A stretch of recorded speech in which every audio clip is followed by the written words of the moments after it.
Dalam pasal 303 disebutkan, kalau ada orang yang membuat gaduh di dekat tempat untuk menjalankan ibadah pada waktu ibadah sedang berlangsung, atau orang yang mengganggu, merintangi atau membubarkan pertemuan keagamaan atau kepercayaan, atau ada orang yang dengan kekerasan atau ancaman kekerasan mengganggu, merintangi atau membubarkan orang yang sedang melaksanakan ibadah atau upacara keagamaan atau kepercayaan, akan ada ancaman hukumannya. Dengan segala pro dan kontranya, akhirnya RKUHP disahkan menjadi Undang-Undang KUHP hari ini.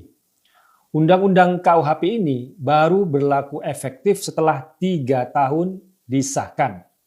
Ada waktu untuk sosialisasi dan ada waktu untuk gugatan bagi yang menolaknya.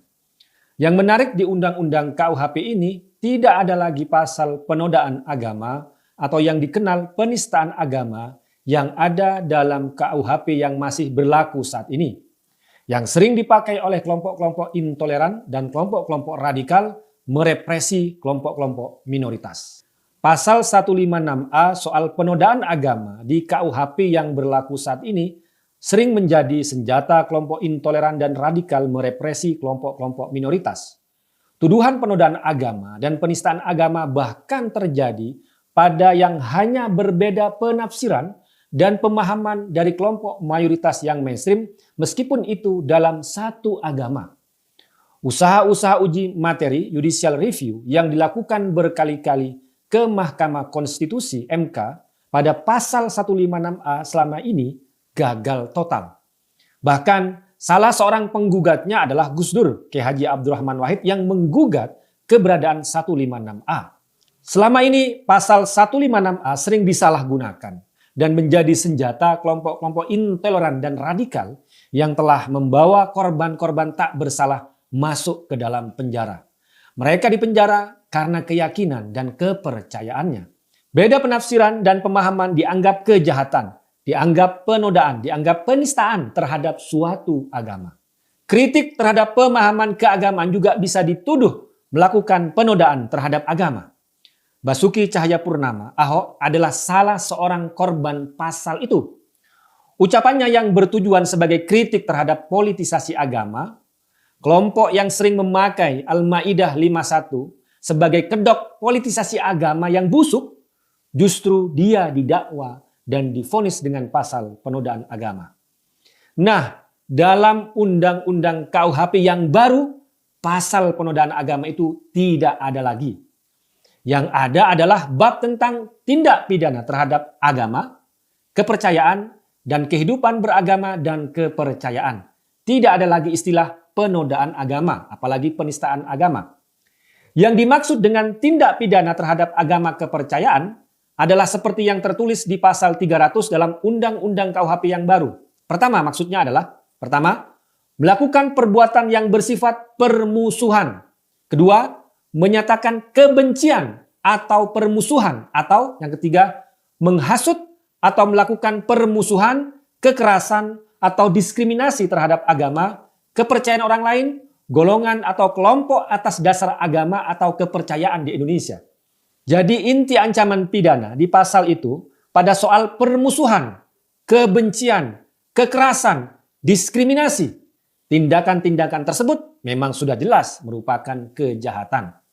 Permusuhan, kebencian, kekerasan, diskriminasi adalah kejahatan. Tetapi kalau di KUHP sekarang yang masih berlaku ini ada istilah penodaan agama. Istilah yang karet, yang bisa melar dan kemana-mana penafsirannya. Kalau ada kelompok agama yang tidak suka dengan kelompok yang lain meskipun masih dalam satu agama, hanya karena beda penafsiran dan pemahaman, maka yang tidak suka akan menyerang kelompok lain itu dengan tuduhan penodaan agama. Pasal 156A dalam KUHP sekarang selama ini telah ikut menyuburkan intoleransi dan konflik dalam kehidupan beragama di Indonesia. Pasal itu pula telah menjadi senjata politik bagi kelompok politisasi agama untuk membungkam dan menyerang kelompok yang lain. Dalam pasal 302 dalam Undang-Undang KUHP yang baru juga disebutkan kalau ada yang menghasut dengan maksud agar seseorang tidak beragama atau kepercayaan yang dianut di Indonesia atau dengan kekerasan atau ancaman kekerasan memaksa seorang untuk tidak beragama atau kepercayaan atau berpindah agama atau kepercayaan akan dipidana. Poinnya adalah ancaman pidana itu pada tindakan penghasutan, kekerasan, dan ancaman kekerasan. Tujuannya untuk melindungi orang yang memeluk agama atau suatu kepercayaan. Karena itu, orang yang sudah memeluk agama atau kepercayaan akan dilindungi dengan Undang-Undang KUHP yang baru ini dari segala tindakan penghasutan, diskriminasi, dan ancaman kekerasan. Dalam Undang-Undang KUHP yang baru juga ada perlindungan pada rumah ibadah dan kegiatan keagamaan. Dalam pasal 303 disebutkan, kalau ada orang yang membuat gaduh di dekat tempat untuk menjalankan ibadah pada waktu ibadah sedang berlangsung, atau orang yang mengganggu, merintangi, atau membubarkan pertemuan keagamaan atau kepercayaan, atau ada orang yang dengan kekerasan atau ancaman kekerasan mengganggu, merintangi, atau membubarkan orang yang sedang melaksanakan ibadah atau upacara keagamaan atau kepercayaan, akan ada ancaman hukumannya. Kita masih ingat ada video yang dulu beredar, ada umat Kristen yang melakukan kebaktian tapi diganggu dengan toa-toa yang didekatkan kepada mereka dengan suara-suara yang keras.